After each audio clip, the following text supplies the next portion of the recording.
المجتمعية للقطاع الخاص ومنظمات المجتمع المدني، والتركيز على تحسين مستويات المعيشة وتعزيز الوصول إلى الطاقة النظيفة والأمن الغذائي والمائي لجعل البلاد أكثر مرونة بمواجهة تأثيرات تغير المناخ. نؤكد الحاجة إلى مراجعة وسائل التنفيذ التي التزمت بها الدول المتقدمة الأطراف في اتفاقية الأمم المتحدة الإطارية في شأن تغيير المناخ، مثل التمويل والتطوير التكنولوجيا. ولقد أعلنت المؤسسة الوطنية للنفط في بلادنا عن مبادرة نفكر بالغد في قمة كوب 28 بإطلاق حملة للتوسع في الغطاء النباتي في مختلف مناطق ليبيا، وذلك لتقليل الانبعاثات الكربونية، كما نسعى في مستهدف لتخفيف والتكثيف مع التغير المناخي للوصول إلى ما يقارب صفر حرق غاز عام 2030، وإلى تنظيف البحيرات التي تحتوي على تسريبات نفطية وتأسيس مصرف للرصيد الكربوني. وبما أن السؤال الرئيسي في هذه الدورة هو التمويل، فإننا هدفنا انسجاما مع الموقف الأفريقي هو سد الفجوة الهائلة في تمويل، وذلك بالتحرك لحشد التمويل من مصادر متنوعة من خلال إصلاح الهيكل المالي العالمي، متمثلا في المؤسسات المالية الدولية، البنك الدولي وصندوق النقد الدولي، واستبدال الإقراض التمويلي بالشراكة في مشروعات التخفيف والتكيف، وتحويل تلك المشروعات إلى فرص استثمارية. نجدد استعدادنا للمشاركة الفاعلة في المبادرات العالمية وتبادل الخبرات والتعليم من أفضل الممارسات في البلدان الأخرى، ومصممون على الانخراط في الجهود العالمية للتخفيف من انبعاثات الغاز الدفينة والتكيف مع التغيرات المناخية ولتعزيز حماية التنوع البيئي. وشكرا لكم.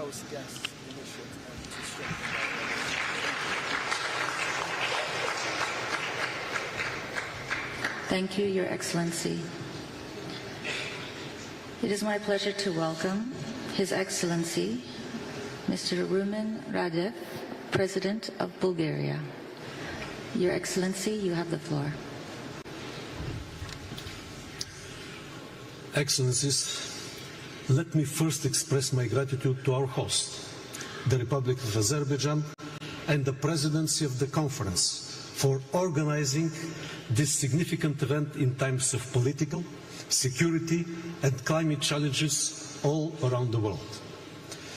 The continuity of our actions is crucial to deliver ambitious and balanced approach to achieve the climate goals in the complex geopolitical context. Agreeing on the achievable new collective quantitative goal on finance will be the main expected outcome of this conference. The new goal must provide financing from all possible sources, both public and private, to address the financing needs for mitigation and adaptation measures, focusing on the most vulnerable countries. At the same time, we must significantly strengthen the mitigation ambition and remain on the course of decarbonizing global energy systems. This can only happen if we embrace all available technologies, significantly improve energy efficiency, upgrade energy infrastructure, and ensure that energy security remains of utmost importance. Bulgaria is committed to not only be a part of regional energy cooperation initiatives across Central and Eastern Europe, the Balkans and the Black Sea region, but also beyond, by strengthening the links between the European Union and non-EU countries who share our priorities on climate neutrality, just energy transition, energy security, and low-carbon technological innovation. As no region is spared from deadly and costly climate-related disasters, all parties should undertake greater efforts to integrate climate change adaptation and resilience into all policies and strategies. We call for continuing support for climate science and education, Bulgaria proudly hosted the IPCC session this summer.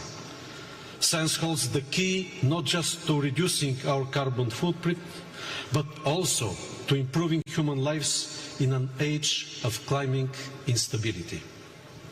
Finally, let me conclude by reiterating Bulgaria's commitment to climate policy goals. We stand with all countries willing to strengthen climate diplomacy and regional cooperation, as only together we can achieve a better and resilient future for us and for the future generations. Thank you.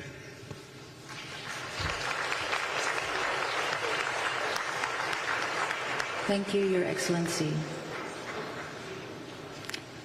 It is my pleasure to welcome His Excellency, Mr. Mohamed Muizu, President of Maldives. Your Excellency, you have the floor.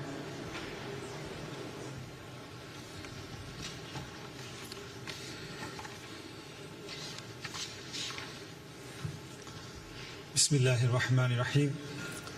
Excellencies, ladies and gentlemen, I extend our gratitude to the government and people of Azerbaijan for the exceptional hospitality and leadership. We pledge our full support to ensure the success of this COP. We also congratulate the UAE for its successful COP28 presidency. Vulnerable, this is how the Maldives is often portrayed. But we are a nation of extraordinary fortitude. We speak not from desperation, but from a belief in the power of collective action. Our story is not of fragility. It is a testament to resilience, leadership, and international cooperation. Since hosting the first Small States Conference 35 years ago, we have called for stronger climate action. Our call has not changed. Our course has not strayed. Because for us, the environment and the ocean are more than resources. They are our cultural identity. Their protection remains our sacred duty. At COP28, I shared my vision for a climate-resilient Maldives. Despite formidable challenges, we are now seeing the dawn of hope. We recently launched our energy policy and roadmap, green initiatives to strengthen food security and affordable housing, and economic diversification through expanding port services, special economic zones, in addition to new development banking, unlocking new investment opportunities. We will soon unveil our 20-year vision, the blueprint for a sustainable, climate-resilient, developed nation by 2040. Mr. President, it is the lack of finance that inhibits our ambitions, which is why this COP, the finance COP, we need to deliver. The new climate finance goal must reflect the true scale of the climate crisis. The need is in trillions, not billions. It must consider the special circumstances of small island developing states. It must include adaptation, mitigation, and loss and damage, and increase contributions to it. As we approach the next round of nationally determined contributions, developed nations must increase their ambition to close the emissions and finance gap and align with the 1.5-degree goal. Mr. President, as we look around the globe, we see funds flowing freely to wage war, but scrutinized when it's for climate adaptation. We need to reprioritize, revise the international financial system. We must choose the path that changes lives, not the climate. My delegation here is determined that the finance goal should be scored right here in Azerbaijan. Mr. President, 28 COPs later, emissions still rise, finance falls still short, and our hopes fades. Let us prove this time it will be different. I thank you.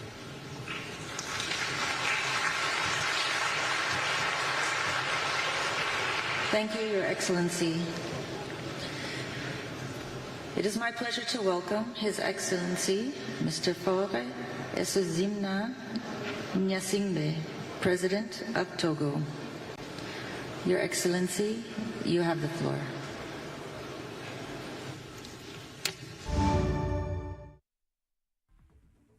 For over 30 years, we have been getting stronger and faster.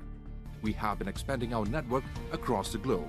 In the Middle East and Northern Africa, we have Sister Union, Arab States Broadcasting Union, sharing news with us daily. In Europe, we exchange news with over 60 different European broadcasters, and in America, CNN receives news materials from AVN and broadcasts them all over the world. Asian news is changing faster and having more of an impact on global affairs than ever before. The new internet platform has made it easier to contribute and access current news events, and the rise of membership participation has led to a dramatic increase of items being exchanged over the last year. So join us as we document history in the making. Asia Vision, Asian news through Asian eyes.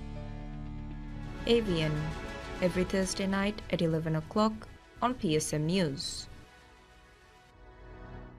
मी ज़मानतके वंदन हल्लु नुवै गेतोरुगे मसले ताबद इरादु Kavia हल्लु दिंदान हल्लु कोद्दे ಅಳಗಣ್ಮೆಂಗೆ me ರಾಜ್ಯಗ ತರಗ್ಗಿಗೆ ಗಿನ ಮಶ್ರೂತಕ್ಕೆ ಕುರಿಯಂಗೆ ಬಗೆಂದೆ